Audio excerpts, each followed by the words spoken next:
24th. Can I have the Pledge of Allegiance, please?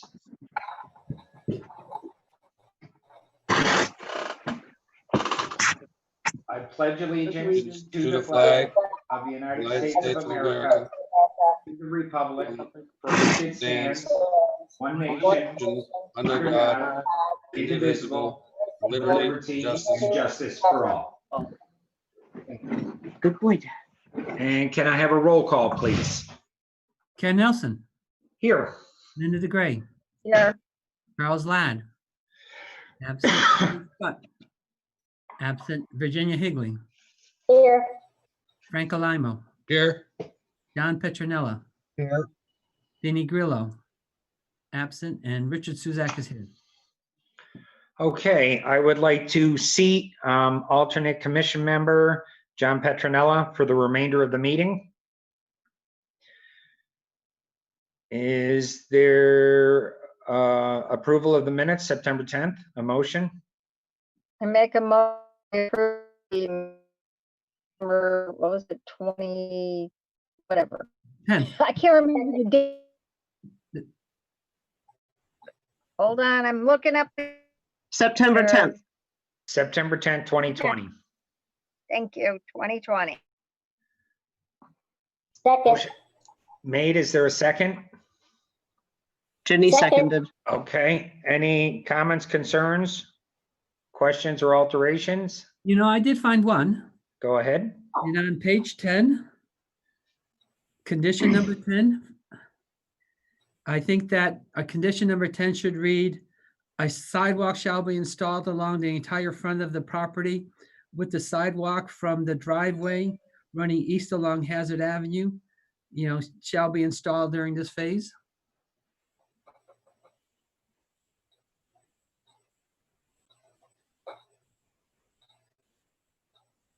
You got Because that, Did you get that, Liz? Liz? I agree, Rich. Yeah, because that says it only has to run along the east side, and it's no, it's gonna run all along, they only have to do Absolutely. the side now. Yep. All right, that's the only Okay. thing I found. Roll call as amended. All in favor? Aye. Aye. Aye. Opposed? It's unanimous.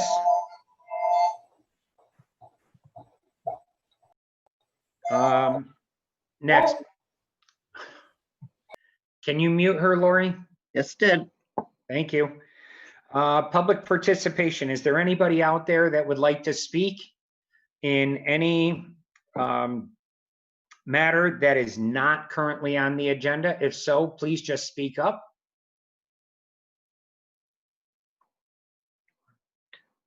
Seeing none. Moving on. Are there any bond releases this evening? No, they're not. Ginny, is Ginny trying to talk to us, or was she? I saw her hand I up. think she's on the phone. Yes. Ginny, somebody trying to get on? Charlie Ladd's on the phone. It says it won't let him in. He's not showing up here. I know, it won't let him in. Could you tell, did you try just dialing in? Oh, she said try dialing in. Yeah, Jenny, either that or have him shut down and then restart it, and then maybe he'll get on. That happened to me once before. Okay, That would help. shut down and restart, and then see if that lets you in, and if not,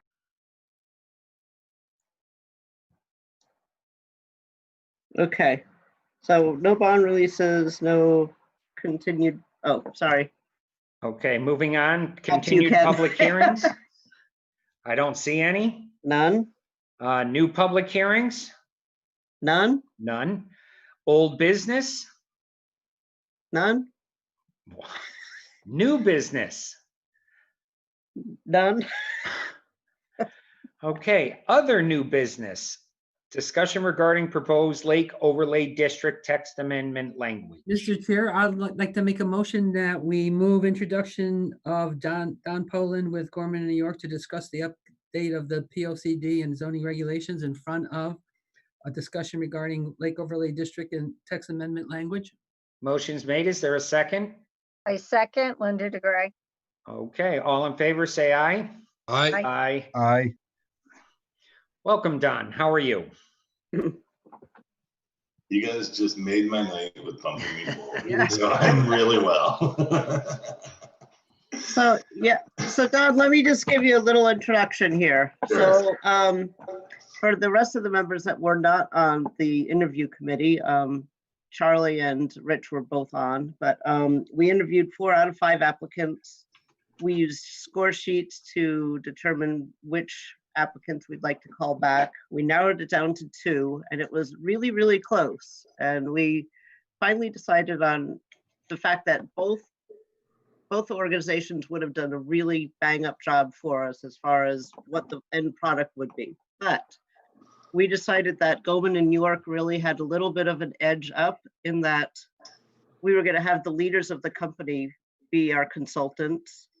They have a lot of experience firsthand doing redevelopment of malls, retail and commercial properties, and adaptive reuse. And we have Dr. Don Poland with us, and he has direct experience as a town planner, as a zoning enforcement official, as a consultant writing text amendments, zoning regulations, plan of conservation and development. He's done assisted with sustainable development and working down with post-Katrina down in Louisiana with post-disaster recovery. He is a certified planner with a PhD in cities and urbanization. And let me introduce Dr. Don Poland. Thank you, Lori.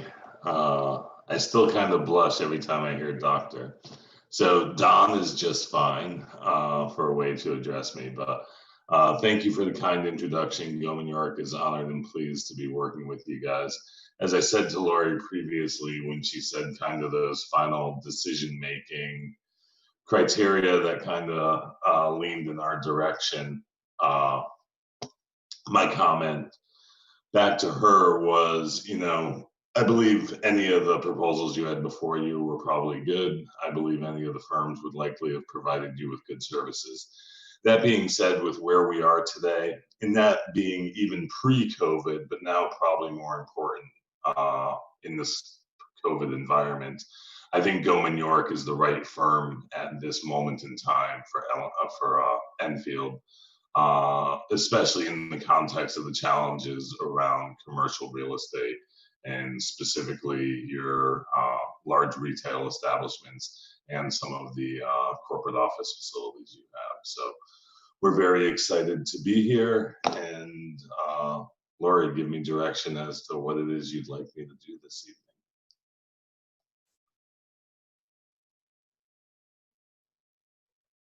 You're on mute. Unmute. So Don, I just figured you could go over your work plan. Sure. I did send it out. I sent the updated one to the commissioners today. I don't know if they got the updated one, but they did have your original one. Okay, then so long as you're all right, I'm going to share my screen. Absolutely. Okay, I just always like to ask before I do so.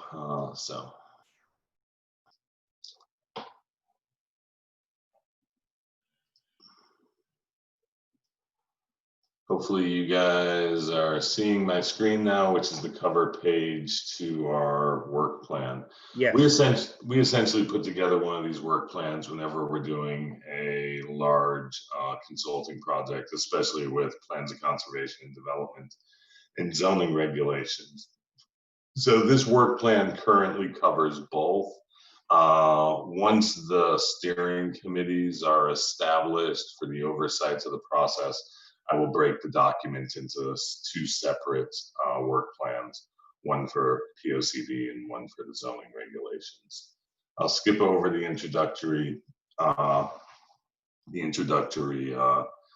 letter, but essentially, if you go back to the RFP process and you go back to the contract that we engaged in, with the town, it basically references the required scope of work within the RFP process. So I've taken the components of the scope of work of what you guys as a town, as Enfield wanted to ultimately be included as part of this POCD process, especially these kind of special areas or elements that you wanted to make sure we covered.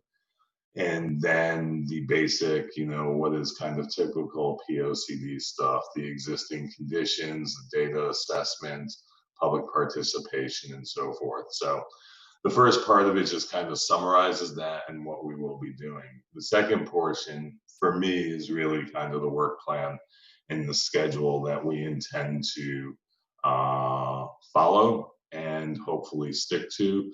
There's always unforeseen events and so forth. So I always accept the fact that these things need to be fluid and adaptable.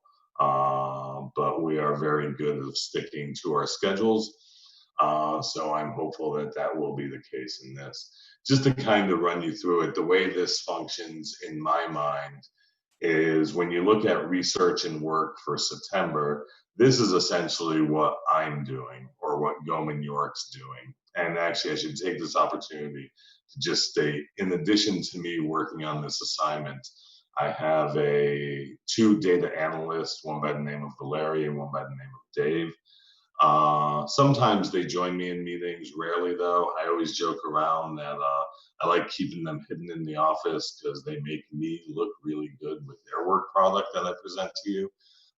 And then I also have our landscape architect and architect, Dusty McMahon, who will be assisting me when issues of design, development, and especially kind of exploring the redevelopment potential or reuse potential of some of your existing challenged commercial sites.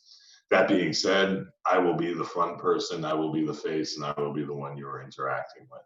So essentially, here for September under research and work, that is what we are doing in that given month. So I already had a kickoff meeting with my staff earlier this week, and we've already started down the road of demographics and socioeconomic analysis.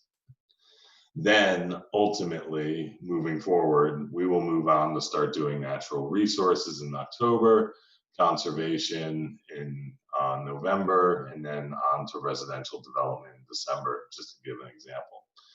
So when we work on this in September, if you then jump down to October committee meetings with the steering committee, we will then essentially be kind of presenting our initial findings and discussing that topical area with the committee. So in some ways, the committee from above can always see what it is we're working on and what's going to be coming to them next. So then you see October is natural resources for us to work on, and November is natural resources for us to present it and discuss it with the committee.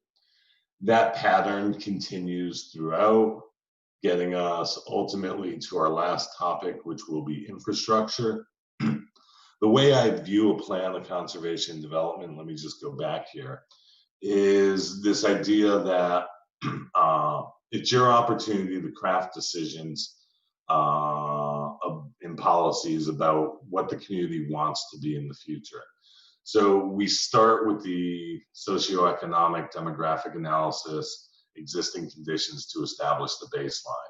We then identify the natural resources and conservation related issues and topics, and essentially they are isolated because those are things that you want to protect, you don't want to develop. So once we determine what those things are, we can then move on and ultimately discuss residential development because it's your largest land use, pretty much the largest land use for any community. Then on to commercial development. Once we know how you want to develop in a residential sense, how you want to develop in a commercial sense, we can then start working on the community facilities. That is, what are the facilities you need to service your community, whether that's schools, parks, senior centers, town hall, so forth and so on. once we establish the community facilities, then the last thing to look at that underlies all of this is infrastructure needs. What are the infrastructures you need to support the commercial, the residential, and also the community facilities that exist today and may exist in the future? So the infrastructure ends up being the last thing to tie it together. We should arrive at infrastructure around March of 2021, which will then start the process of drafting the plan, kicking it back to the committee for, you know, input and findings, and then ultimately by July, a formal presentation to the commission, start the CROG process, and ultimately be in the full-blown adoption process by the fall of next year, and hopefully adopted in October. It's that last step from the time we have the draft plan and present it to the time of public hearing that in these schedules typically becomes the most challenging. And it's just the time that it takes to kick it to CROG for review, to kick it to the town council for review and input, and to bring it back before the commission and ultimately get the final adoption. So I'm just kind of preparing you guys. If there's anywhere in this work schedule where we may, you know, hit a road bump or something or slow down a little bit, for me, it's typically in that last, you know, process of going through the formal adoption. I don't see that as an issue. It just kind of is what it is, and we adjust and adapt to it as needed. Then, because public community engagement and public input is so important in the plan process, I worked up, and this is what's key to this revised document that I issued yesterday. I worked up essentially an outline for how we would deal with community engagement. Now, as the early discussion before this meeting formally started, you know, this age of COVID has actually created challenges as to how we engage the public. You know, doing the big community meetings in a school cafeteria with 100 people and engaging in a bunch of exercises just isn't, you know, feasible at this point in time. So we've been working hard leading up to this, trying to figure out creative ways of doing this. One, we will do an initial kickoff meeting probably late in October. That will be in a virtual format like this, and we will try and engage as many residents as possible. And I will try to run through a number of kind of topics and exercises that we typically do in the large community meeting format. That being said, we're preparing for a number of other ways to actually outreach into the community and to make sure that we hit specific populations and so forth. One way is to, I think, convey more about conveying information out to the community is I would like to put together a series of short 3 to 7 minute podcasts that could be posted on your Enfield Television YouTube page. I see you guys already have over 700 followers on that site, which is phenomenal. And ultimately just provide these informational podcasts that will introduce the public to what is a plan of conservation and development, why are we doing it, and what's the planning process. And then one about the future and kind of the vision and what's important about creating a vision for the future. And then one focused on community character, conservation, and preservation. Oh, I passed over sustainability, natural resources, then residential development, commercial development. And as you see, this is following the primary segments or themes of the planning process. So as we approach each month for what we're going to be doing, we'll launch a little podcast that people can view. Now, I did say, and this will take some further discussion with staff and myself, I notice right now you guys on the town on the Enfield Television site doesn't allow comments, and that's common. We know what comment sections can become at times. With these, it would be interesting if we could get some comment back and we may be able to do that via email, setting up an email account specifically to receive comments from the podcast, where if people wanted to provide insights or their thoughts on, open space preservation, they could. Next is to run a series of focus groups. I'm actually very well versed in focus groups. I prefer myself focus groups over the large community-wide meetings. I'm not saying I don't like the large meetings or that they're not valuable. I just feel that I can glean a lot more information and insights out of the community by sitting down in small groups.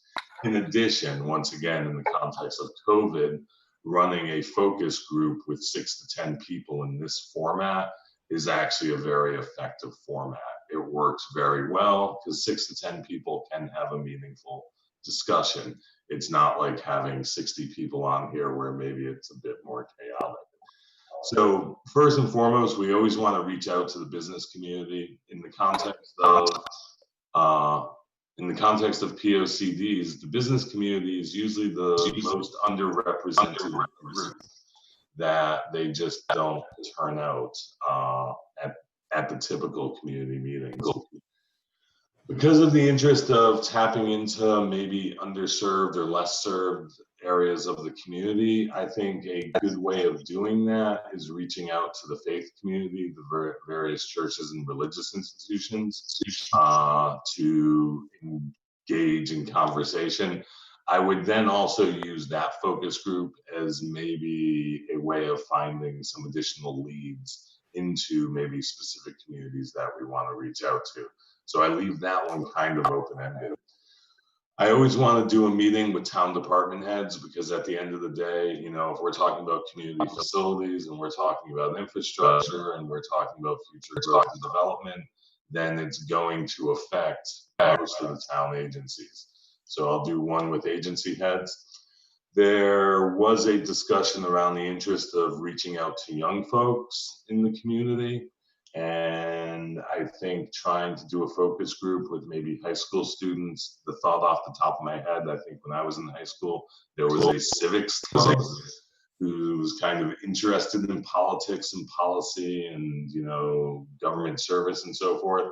I think that would be a good entry in. If there's not a civics club, we can find other ways, but establishing a focus group with young persons. And then ultimately the community groups. You have so many volunteer organizations that contribute large amounts to your community, lessen the burden ultimately on governments and so forth. And if we could pull together a focus group with those organizations, I think that would be very insightful.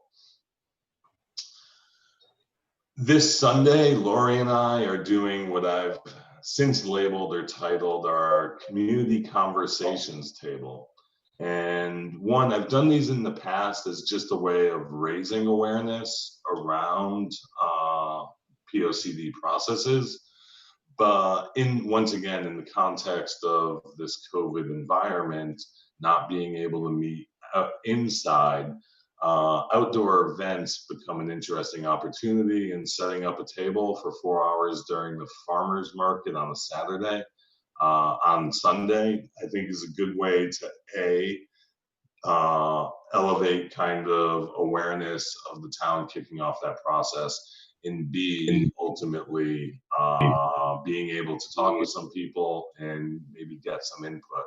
And I'm going to kick over to another document in a few minutes to show you that. For the zoning regulation project, which kicks off a little bit later, I'm going to start working on that more coming into this next month. So the schedule's 1 month behind, but did the same thing. Took the scope of work items from the RFP process and contract, summarized them there, and then once again set up a similar schedule. One thing different with this, and we touched on it a bit the other day, Lori, and just the thought that flew through my mind. When I talked about doing this discussion of uses, I actually think that needs to be done not with the steering committee, but with the whole PZC. So if we could have a discussion about that, because at the end of the day, not everyone on the steering committee is going to be as intimately familiar with use and permitting processes. So that's one little tweak I may want to make to the schedule. But basically, I'm going to go through a process of reorganizing your regs, cleaning them up, not changing anything from a regulatory standpoint, but just getting them kind of in the right place and flowing, maybe highlighting things that I think can go, highlighting things that I think need to be added, and highlighting anything else that comes up that I think is relevant, and then essentially take the committee through a step-by-step process where we start with, the first 3 sections: purpose, authority, interpretation, and then general requirements. We'll then move on to residential districts, then commercial districts, then industrial districts. And as the process progresses, site development, that's all your parking, signage, so forth and so on. Special regulations, all those things that are unique and specific, onto then the site plan and special permitting processes, and ultimately the administration and enforcement. So you guys already have an order of regs that I like very much so, and I think flows well. We're going to basically stick with that order and, move through them to tighten them up. Also, through this process, we will be incorporating any recommendations that are coming out of the POCD. So just to say, if we're looking at impact, design, and development in the POCD, most likely we will make recommendations for low impact development standards within the zoning regs themselves. Let me just quickly, before I turn it over to you guys for any questions, just for Sunday at the farmers market, I put together a poster, or I should say, Valeri put together a poster to make me look good, of some basic socioeconomic and demographic analysis we've done so far. This was really kind of done as just a piece of eye candy, something to catch people's attention. It'll be on an easel and maybe draw them over and engage in a conversation with Lori and I. In addition, I put together a 2-sided handout that just summarizes and explains what is the plan of conservation and development, and then the back side of it explains the planning process that we're going to go through. Once again, this is just something we can hand out, people can take away, and make them aware of the fact that we are starting this process. And then the last, hold on, now I get to go look at it. There we go. Hopefully you can see that. I then put together just a 2-sided, 3-question, little bit of socio-demographic information, but just a 3-question survey that people can basically fill out on the spot. We purchased a bunch of pens. I think we have 120 pens. So every person that chooses to fill one out gets their own pen, and they can take it with them because we don't want it back. And basically kind of, what do you believe are Enfield's best assets, things that make it a great place? What do you believe are Enfield's greatest liabilities, things that need to be addressed and improved? And then on side 2, what do you believe are the greatest challenges confronting Enfield in the next 3 to 5 years? Followed up by just kind of identifying gender. And then rather than asking people what's your age, I'm asking them kind of the brackets of when they've been born. And just so you guys know, for me, this is meaningful because this is actually broken out by generation. So are they a baby boomer? Are they a Generation Xer? Are they a millennial? Are they a Gen Z? These match with those generations and will ultimately match with the socioeconomic and demographic analysis that we conduct as part of the plan. So with that said, I will now go back to just my cover page. Actually, I can probably stop sharing and open up to you guys if you have any questions of me, any comments, or if you feel there's anything specific that we should be focusing on. So thank you. I have a question. Sure. In the part of your presentation where you laid out the different sections, that you're gonna be focusing on. Yep. So I seen Thompsonville, I believe. Now, is that gonna include the riverfront? Or are we gonna, I'd like to see the riverfront study Okay. and maybe break it Then- out of Thompsonville. I'm not sure. Okay. It's something I can definitely discuss further with staff and discuss you. I'm not excluding anything. It's probably more of the fact of my ignorance on the importance of the riverfront at this point in time. So I'm more than pleased to, do a deeper dive into a specific area if that's what you guys wish. So. Yeah, I believe, I don't know anybody else on the committee thinks, I believe that should be part of our study. I think council is looking at the riverfront for future use or what it could be used for. So maybe it would be helpful during this process to address that. That's I don't know what the feeling of is the rest of the committee, but throw it out there. No, I agree in terms of, being the plan of conservation development, I have always had strong feeling that, we should preserve that riverfront and save it for the residents as much as possible. And I think that, if we do focus on it and are consistent with previous plans, they had always had indicated that, that should be geared towards more, I guess, recreational, development rather than commercial development. So being a recreational development would give it more access to the general public and hopefully the residents of the town of Enfield versus people coming in from other communities. Right. I think the way it is now is it's not accessible really to the rest of the town.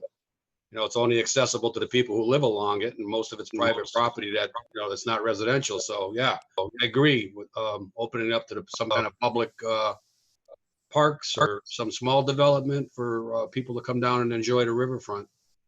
But I mean, that's for another day, what we do with it, but we need to get something started and something in writing. But yeah, it really kind of isn't fair that the rest of the community can't go to the riverfront other than the boat landing. Other than that, it's private property, the whole riverfront. So Thompsonville is definitely part of the plan to review and comment on in the plan of conservation and development, and also the zoning regulations. So Maybe see / riverfront in there, so we know that we're gonna hear something about it. Sure. I think it's a great natural resource. People like to go along the water. If we could ever find a way to get access to it, I think that would be a great asset to the whole community. Well, we'll take a look at that.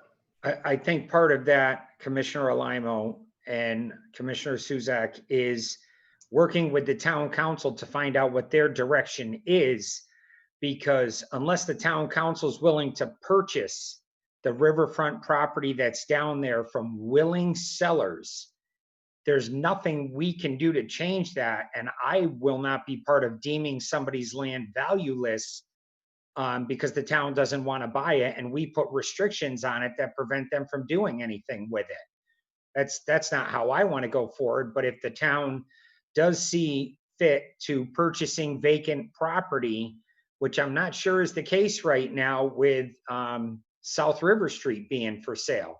I know Commissioner Suzak, we discussed that in the past and it's still for sale. So I know your comments made it through to the council. So before we deem land unbuildable, you've got to see what the direction of the town council is, because if they have no desire on purchasing property along the riverfront, it's not fair to the owners who own property down there. Yeah, I'm not saying that we should change our regulations dramatically or, prevent people from living on their land that they own. What I'm saying is that what we need to do is we need to put forth a plan that says, this is what the future vision should be for the town of Enfield.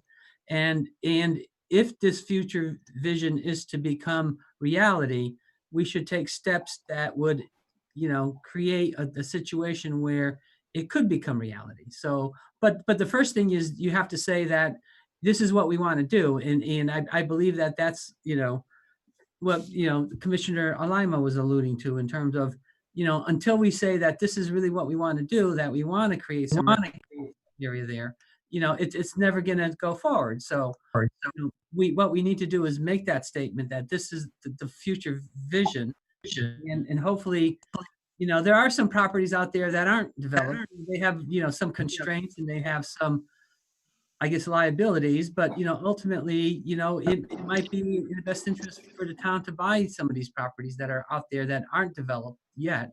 They're looking to be developed, but, it's just a matter of coming to an agreement as to values and assessments and, what's best for the town.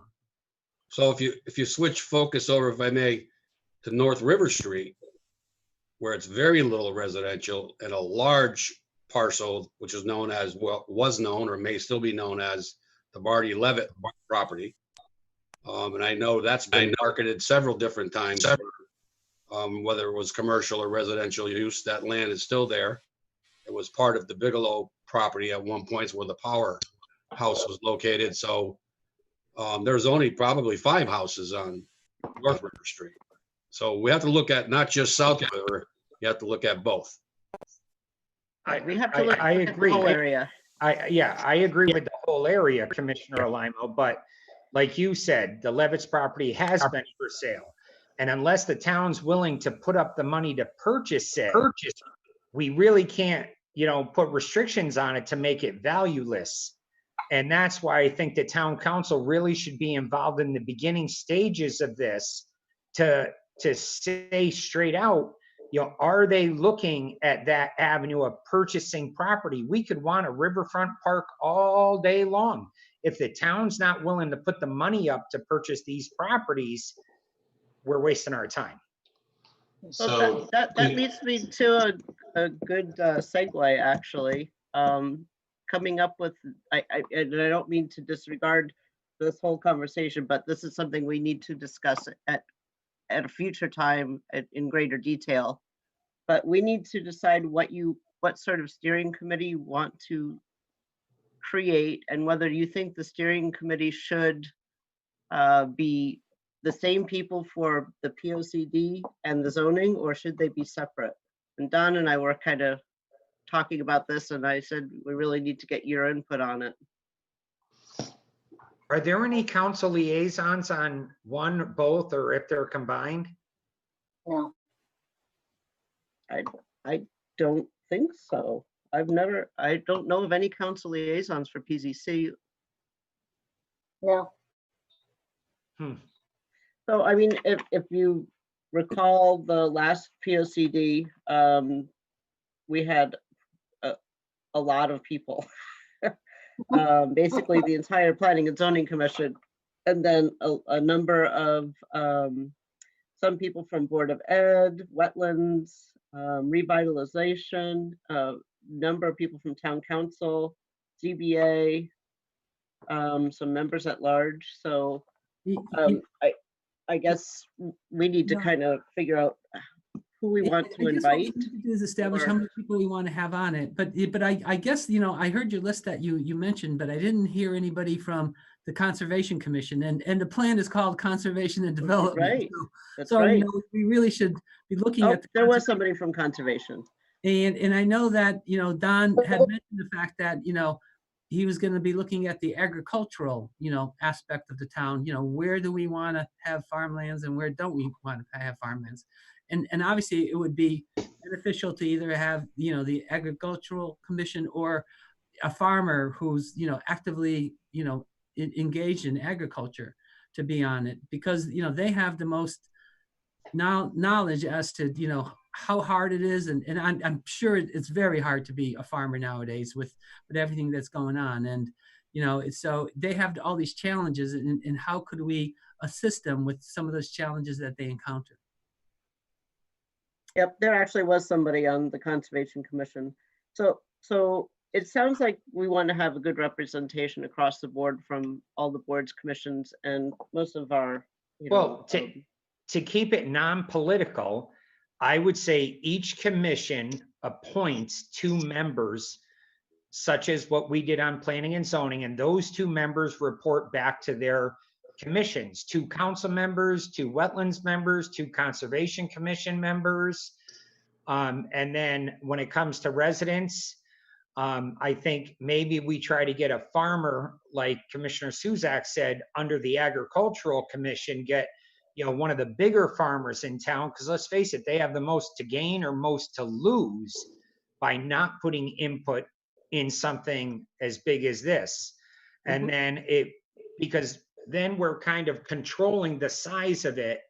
And at that point, we can determine how many residents we want to add to this too. We don't want to meet at Enfield High Auditorium every time this happens, and then you've got 500 people, nothing's ever going to get accomplished.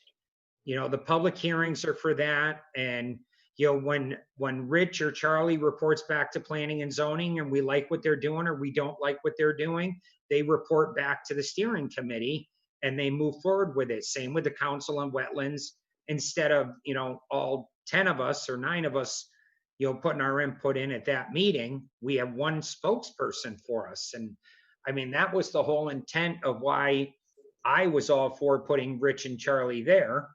It's non-political. They're 2 of the most knowledgeable people on the Planning and Zoning Commission.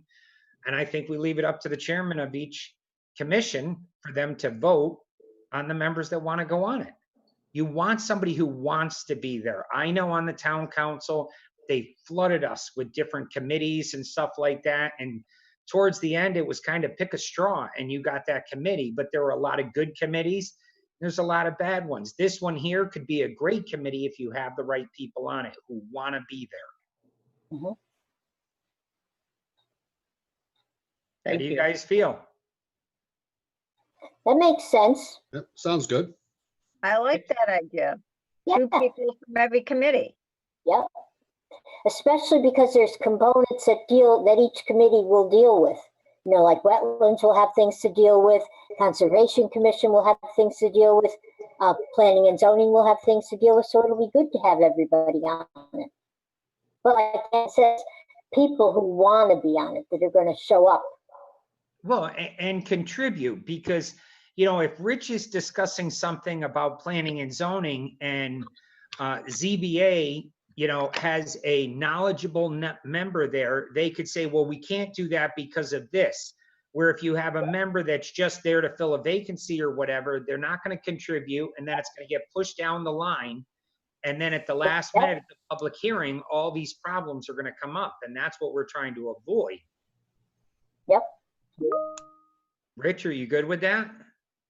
I definitely want to be involved in our zoning regulations for sure. Well, you are. I think that's where my main focus is, and if we need somebody on the plan of conservation and development, I would, yield to the wishes of the commission. I thought you were going to follow it all the way through, is where I voted, Rich. So, and I could, in terms of, I didn't know that, that's what we had agreed upon, but what I don't want to do is exclude anybody who has strong feelings about, contributing. mm-hmm. Right. And wait, maybe, is anybody's term up this year, Lori? Oh, I don't have that list with me. I'm sorry. Right. I don't recall. We just want somebody who's going to be able to sit start to finish instead of being replaced halfway through, Of course. because then they're getting dropped into a big pot. So Yeah.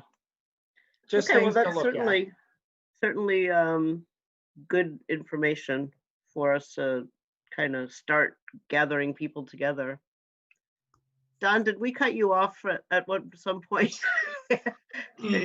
No, I was just gonna say, with kind of the discussion about the riverfront, I would ask you guys in some ways, I heard there's kind of some varying perspectives here.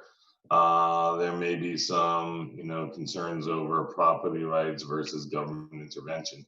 My comment was just gonna be, put some trust and faith in us. My way of approaching the riverfront would first be to kind of explore, learn something about it, gain some understanding. And then ultimately, from a Goman York perspective, what we typically do is we roll out a number of scenarios. Kind of, here's 3 to 5 scenarios. Number 1, do nothing, just stay as it is. Number two, do this, which, could be possible if you could achieve that. Number three, that option is this, and then all the way to say number five, which is like spend millions of dollars and purchase the whole riverfront. And then present that back to the various stakeholders, interest groups, parties, council, and then narrow into what is feasible or what is not. And maybe we come up with a scenario that works, maybe we don't. So I would just say kind of trust in us and the planning process. And just, I know property rights can be a challenge. I know at the end of the day, zoning and planning is always pushing up against property rights, and it's that balance between government and property rights. I just want to make you guys comfortable to understand that I am a strong property rights advocate.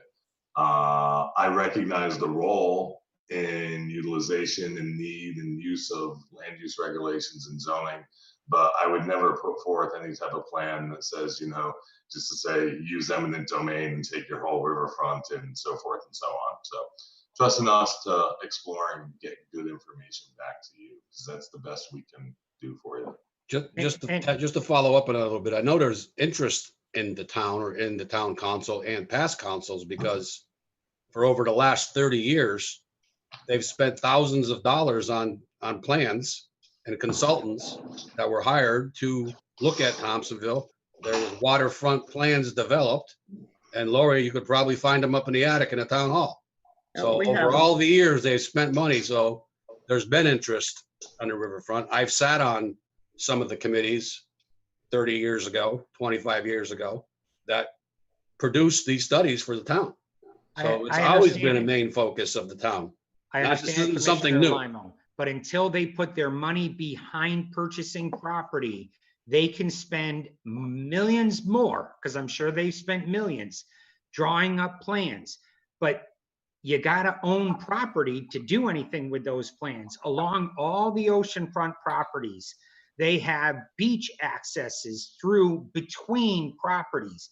And our riverfront, a lot of it is non-accessible from North or South River Street. None of it is. Maybe you work with homeowners and you buy a river access right away to the river to get them down to the area so they can walk the whole riverfront, and then the town just has to purchase parking areas. I agree with that. There's a lot of different things to do. Right, I agree. Again, without the town councils giving their blessing that they're going to go forward and spend this money developing or purchasing property, again, we're going to be wasting these people's time on something that's not going to happen, like every one of those plans that have been drawn up. Well, maybe I'm speaking from a little bit of frustration, sitting on those boards over the years and seeing nothing happen. Seeing these great plans, and it still looks the same as it did 30 years ago. Right. So maybe I'm speaking from a little frustration, and I apologize for that. But Commissioner Suzak brought it up last meeting when it came to the property for sale. I mean, he tried everything he could do to bring it to light. But that piece was a difficult piece. They're not all like that. I understand that. That had a cliff. A lot of them have slopes. Yeah. Well, okay, but John sees there's going to be, the riverfront. Everybody wants it. It's just how to make it happen without taking people's land. It's just that's the way I see it. So. We are in the process of going through the phase 3 and RFQs for a cleanup for the Eversource property, which does include, along with the multimodal center, access to the river, at least by view. Which does connect to the Levitt property. It does connect to the Levitt's property, and I have been speaking with Marty Levitz for the 2 years that I've been here, and they have every intention of developing that property and making access to their riverfront as well. I've been speaking to Marty for 30 years. He's still there. He's a good guy. I'm just saying, it's like, it's not all for naught. We are moving forward. It's just, we're a municipality. It's, hurry up and wait.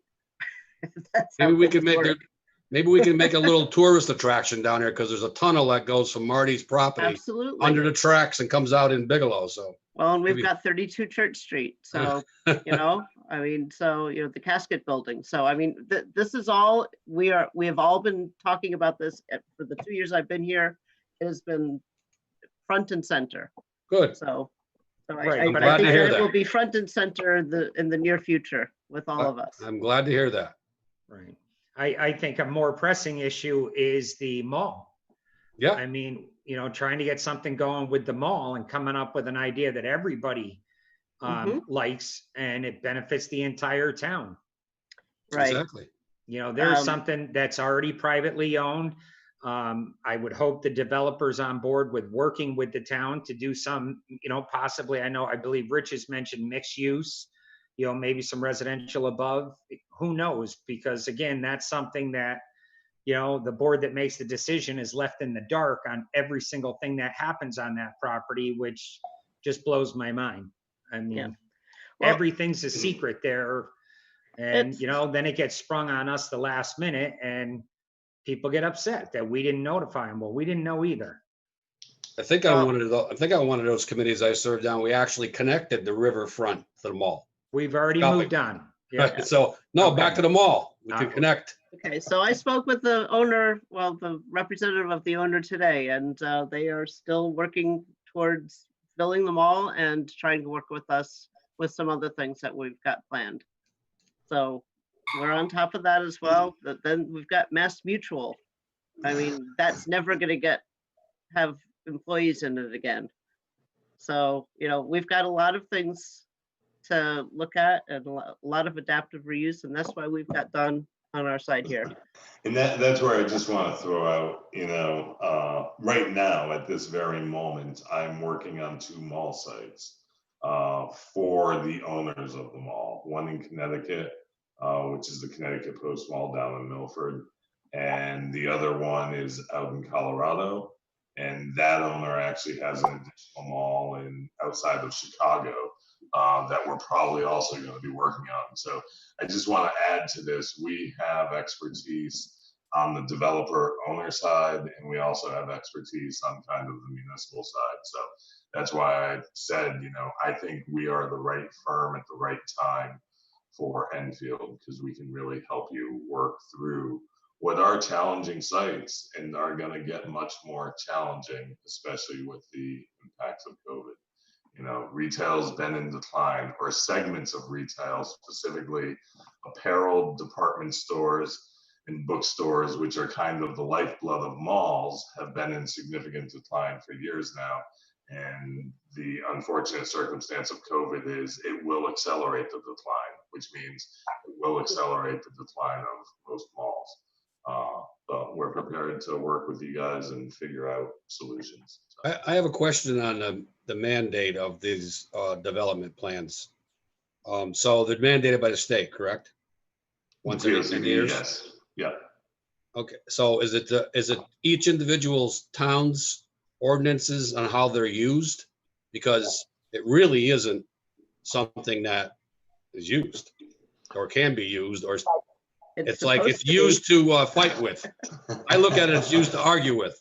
It's good over here and then it's bad over there. Can it become actual, can it have teeth? Yeah. And so actually, I'm going to share my screen again because I want to share something related to this. Let me screen 2 and let me. While he's doing that, another thing to consider is how many solar farms do we want in Enfield? Thank you. You go down Broadbrook Road, I sure hope they're going to do some sort of screening along the roadway because that looks atrocious. Nope. And I know we need it, but are we going to develop all our farmland in the solar fields? Powder Hollow Pit, that's isolated. It can't be seen from the road, but Broadbrook Road can be. But doesn't our regulations have any screening requirements for those type? I don't That was know, but I'm approved, talking about, that one's already approved. I'm Right. talking about future. No, You know, I how many- understand. Yeah, how many farms do we want, to be solar fields? We had we really didn't have a say in the solar farm. That just kind of was sprung on us. The state said it's going in. go for it. And that was that. I mean, It was our rules and citing council regulations. jurisdiction, What Yeah. jurisdiction was it? the citing council jurisdiction. So, And once All again, right, hey, So- Don's got something up. Sure. So this is from the handout for actually Sunday at the farmer's market, but this graphic here on the right-hand side comes from a slide that I'll do during our kickoff meeting talking about the POCD, the comprehensive plan for the community, and that question about, what is it? Does it have any teeth? This is a very basic way of thinking about it. It is a document that's designed to guide you guys and help you guys with decision-making going forward. If you don't do a plan, then this is your decision-making process. Everyone has their own opinion and is making decisions based on the whims of the moment with no direction. Now, in planning, planners love to use the word consensus. We need to gain community consensus. I'm kind of a realist. I don't believe it's possible to gain community consensus. You guys have 40 some odd thousand people living in Enfield. You're never all going to agree. Same with your government, your commission right here. A half dozen to a dozen members on planning and zoning commission, you all have different perspectives. I can never enter this process expecting you all to agree 100% of the time on everything we do in the plan. What I'm hoping to come out of this with is to gain a general, ease amongst you that this is the direction Enfield wants to go. And these are the topics we're going to tackle, and these are the outcomes. And in the end, when you adopt the plan and make decisions, I am hopeful that you will be generally heading in the same direction. There will be times where Ken, and I'm just picking on you, Ken, for the fun of it, where Ken's just going to say, nope, going my own way on this. No way am I heading over here. I accept that. That's human nature. That's natural. But my job is to get you guys to do something close to this direction-wise. And if I can do that successfully for you guys as the commission and as for the community as a whole, you guys will be in a much better place to make decisions moving forward. And maybe, just maybe, you'll fight a little bit less. But the fighting in and of itself isn't bad. Tension is good, and it does move us forward. So that's my hope, and that's the simplest way for me to kind of explain this. And when I do the kickoff meeting, there'll be more discussion around this to provide greater context. But that's the aim of the plan. So. But it Thanks, still Don. doesn't become part of the regulation. It's not regulatory, it's advisory. Right. So at the end of the day, you guys can adopt the plan tomorrow and you can do something 180 opposite the day after. If we run a good process and you guys actually buy into your plan, I don't think that will happen. We're going generally this way rather than a bunch of different directions. Thank you. Okay, all set, Don? I'm good if you guys are good. I have no more questions. It's going to be a lengthy process, and I heard you say you're going through the regulations, gonna, try to clean them up. And Yeah. you said you plan on getting this to CROG before October of 2001. Well, I think that job in itself is going to take all your time. Thanks for the warning. I appreciate that. I know our staff has been working on it diligently, and we come up with different things every other meeting. And Yep. I'm very glad that the steering committee selected your company. You're local in Connecticut, so our needs more than a company that's coming from Pennsylvania or something like that. And welcome aboard, and I look forward to working with you. And I personally think we have two great committee members on the steering committee, and I'd like to see them continue all the way through with this if they're okay with it and the other commissioners are. And let's get the ball rolling. Excellent. I echo your sentiments, and I look forward to this. We're going to have some fun, and we're going to get some good work done. So. And I heard you loud and clear. Once we approve your plan, no more infighting within town residents. Everybody's going to agree. That's what I said, right? No. All right, thank you very much, Don. I appreciate Have it. a great night, you guys. Thank you. I'll talk to you soon, Lori. Yep, I'll see you Sunday. All right, I'll see you If you Sunday. need to call me, Thanks. I'm off tomorrow, but if you need to call, we could talk. Okay, I'm taking the afternoon off, so I won't be calling you tomorrow. Okay, So, I'll see you Sunday. see you Sunday. All right, bye. Thank you. Okay, all Thank set, you. Lori?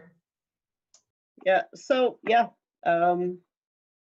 you know, we've got our work cut out for us. It's gonna be a lot of meetings. Yep.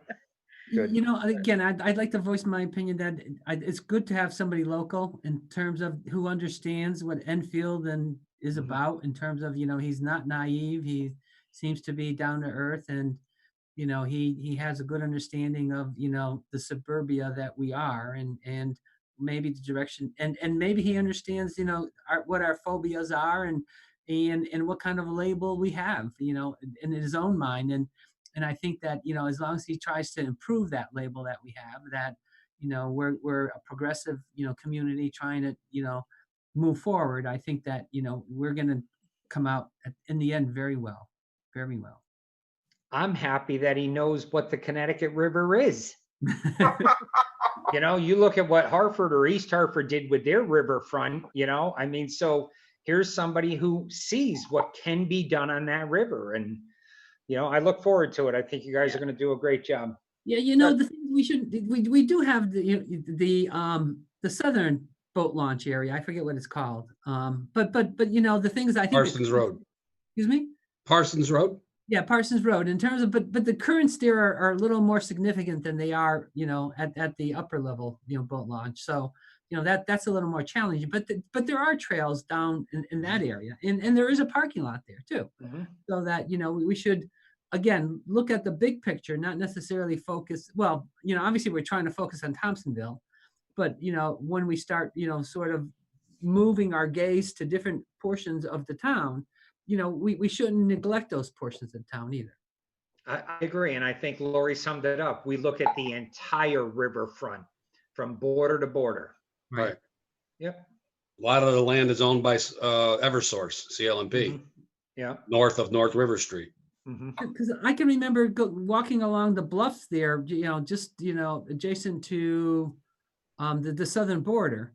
And there are some really nice views there. There are some very nice views, you know, but, Yeah. you know, it's you know, and again, I'm not sure that everybody knows that they're there. And, you know, if I was trespassing on private property or not, but I did go there once and took a look around. So It's just a anyway. shame that we have a community of over 40,000 people and only 50 people can go to the river. I mean, it's a shame. I eat my lunch down there. Yeah, it's nice, right? You go down to the boat, it is Sit in the nice. back of the car. Yeah. Look at the river. Thanks. Yeah. Quite nice. Okay. All set? Sure. Moving on, discussion regarding proposed lake overlay district. So, I got a text from Jen and she's not going to be able to join this meeting. She's been having some medical issues. And to be perfectly honest with you, I did not have a chance to really review what Savannah Nicole and Jen put together, which we all received this afternoon. So I don't know if anybody has any, you know, specific comments. And I know there's some people listening regarding this overlay district possible modification, but I don't feel comfortable having a discussion about the numbers because I have not had a chance to review them. So I'm good with that, Lori, because I know Jen's been taking the lead on it. Now, Jen, she's taking some time off.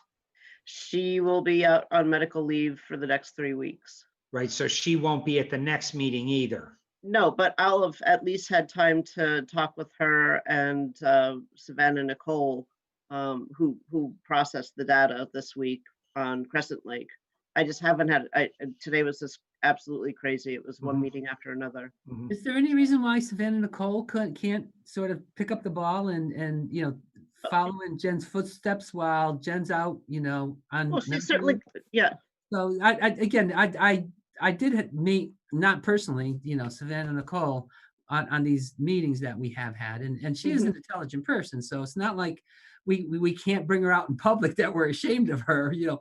Oh, And I no, think of that, course you know, I not. think the rest of the commission should get to know her because of the fact that, you know, we have to work all as a unit, and the more faces you see and the more people you're accustomed to talking to and communicating with, then we'll get a lot more done. And I just thought she was going to be on this meeting today because, you know, I don't think that we should definitely put the burden on Jen as the only person who can solve this problem. When Oh, of course Jen not. was helping her all along. Right. So she wasn't going to be on just because Jen was, and but she's also doing a lot of other meetings. She's doing inland wetlands and zoning board of appeals and historic district. So we're trying to, you know, not have one person on all the meetings. So, and it's not that I don't think that Savannah, Nicole and I can't come up with something for the next meeting. I just don't feel comfortable talking about something when I doubt you've had enough time to even look at it, when I haven't had a chance to hardly even open it. I'm with you. I just looked at it a couple hours ago. Yeah. Yeah, I So- feel comfortable. I think talking we're all about on, tonight. I think we're all on board. The only thing I would ask is, and I brought this up last meeting, so Mhm. I'm still concerned that if you take, and I'm just gonna use an 11,000 square foot property, let's max it out, and you make that a perfect rectangle. If you were to take all the setbacks out of it, is there 25% left buildable in the center that's buildable? I mean, how much does that leave you? Okay, we could You do a follow what I'm diagram of saying? that. Does study. it shrink that building envelope so small that it doesn't matter if it's 25%? The Mhm. most they could ever fit in the setbacks is 12%. Okay. You know, and I brought it up last meeting, and I believe you, Lori, said, well, they'll have to go to ZBA. Well, if everybody has to go to ZBA for this, then we're Then- not passing the right regulation here. Right. And That- we need to look at that. You know, whether we adjust, you know, the backyard, which I believe is reversed on the lakes, both lakes, which would be the roadway. Do we reduce that setback? But we can't even discuss that until we know how much land is left after all the setbacks are taken out. That's a valid point, and we'll do a couple diagrams on that. Okay, I appreciate, that's all I have. And Yeah, and I agree. That's a very good point, Ken. And you know, I think that we should, most properties are rectangles, you know, only because everybody wants to get a slice of that river, so that, you know, you got more backyard than or side yards than you got front yards or backyards. So I think that we should look at definitely a rectangle approach where, you know, because then all of a sudden your side yards really start, you know, eating away all your possible land if you got a thin, skinny lot.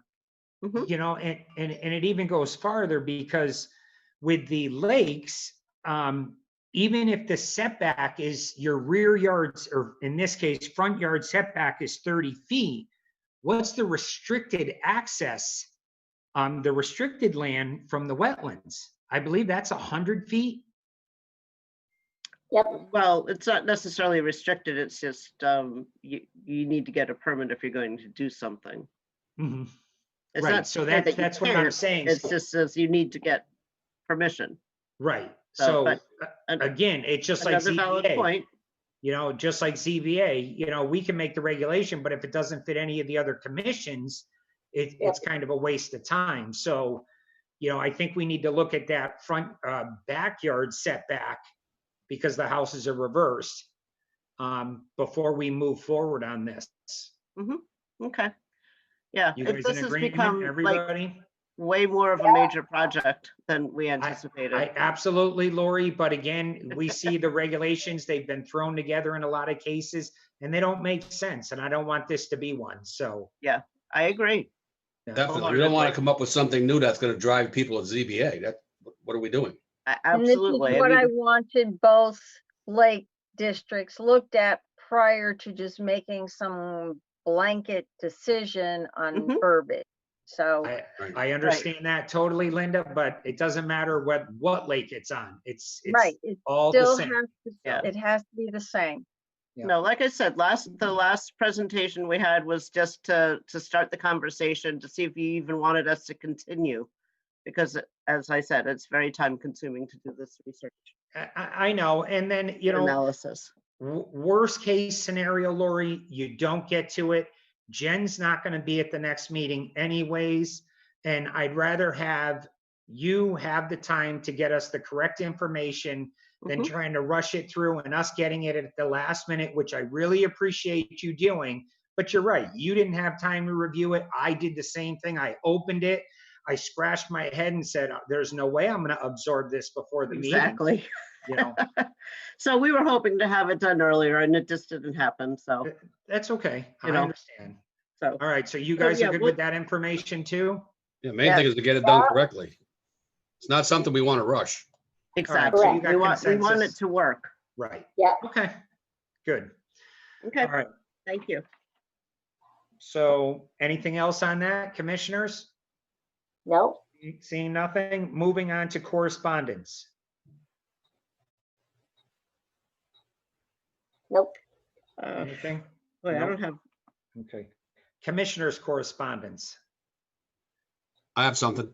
Go ahead, Commissioner Alamo. Lori, on the outside dining tents that we have currently, is there a fee if someone should increase the size? I think the typical size out there is 20 by 40. I was told they think there's a fee to go larger. I don't believe so. Okay. I would have to check, but I don't think so. Okay. Could you let me know on that? Because some Yeah. people are under the impression that they have to pay the town a $300 fee. That didn't sound correct to me. The only thing I could think of is if it's a building department fee for a larger tent. Yeah. But don't that's know. the only thing I could think of as far as a larger fee, but I don't even think that would be true. So I'll double check. Because what's going on from, and I've several restaurant owner friends in the community, and even now that it's getting colder out, there's a lot of people who still don't want to go inside because they're really genuinely afraid. Yep, me too. They don't want to go inside. So they're finding that their tents capacities are getting maxed out. And Right. now, so that's one of the things they heard, that they would have to pay an additional fee. The other thing is, now that the cold weather is upon us, they're needing to heat these tents. So what I think, if you can do it, maybe through with the health department or the building department, or there's a code enforcement officer, somebody needs to get together and have a meeting or an email to the fire departments, because they're starting to heat these tents. Yeah, we're already having discussions. Okay, so one particular restaurant was told to take down, the mushroom tall type of heaters. They're like tall and they have like a mushroom on top, Yeah, operated by a propane cylinder. So they were told to remove those, that they were unsafe because they're inside because of the CO and so on and so forth. Now, I don't know if that's the health department as well with that, but there's another restaurant that has the same size tent that has 2 of those appliances plus propane operated fire pit. That has, Commissioner Alamo, this has nothing to do with planning and zoning. That's a fire issue and a building issue. Right, building It doesn't matter department. what size tent they have or how big or small it is. The way they heat it is all on the building department and fire department. So, I mean, we really can't go down this road. It's nothing to do with us. but I I'll understand your certainly, concerns, but What about, check so into what it. about the size of tent though? I'll check into it for you. It's certainly not a planning issue. I mean, it's not something that, we're gonna charge more for a larger tent Right. from zoning. It might be building permit though. I don't know. I'd have to double check. So, but we're gonna have in one section of the town, it's unsafe for a certain type of heater, and another section of the town, it's okay. But that's not our call, Frank. That's something you're gonna have to discuss with the fire marshals. Yeah, or the I'm guessing building they're all in official. different districts. Right, we don't have authority over that. Yeah, Okay, Video keeps going out, sorry. Yeah, I understand your concerns. I ate in a tent last Saturday with 2 of those big, huge heaters in there. And we questioned the same thing. And they said, you know, how do we know if we're getting CO poisoning? I said, the minute we feel dizzy, we're out of here. And this had full sides on it and everything. Right, they're starting to see- put the sides on the tents. Right. I see your concerns, but it's a fire issue that, you know, God knows you know enough people, have them look into it before somebody does get sick. Right. Well, it's happening right now as we speak in our community.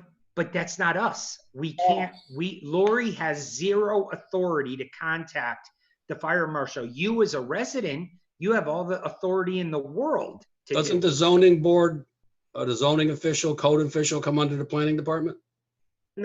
The fire Zoning, marshal. yes. Fire, no. We have the fire marshals sign off on zoning permits, but Right. we don't. But what But about where's the our zone, what about jurisdiction? our code enforcing officer? Yeah. That's for zoning codes. Right, he didn't come under, No. no, No, okay, that- so building department and zoning, Heating is building department. okay. Yeah. Or fire marshal, if Yeah. it's not vented properly or something like that. I understand as a resident, you know, if you're concerned about a place, call somebody in one of the fire departments.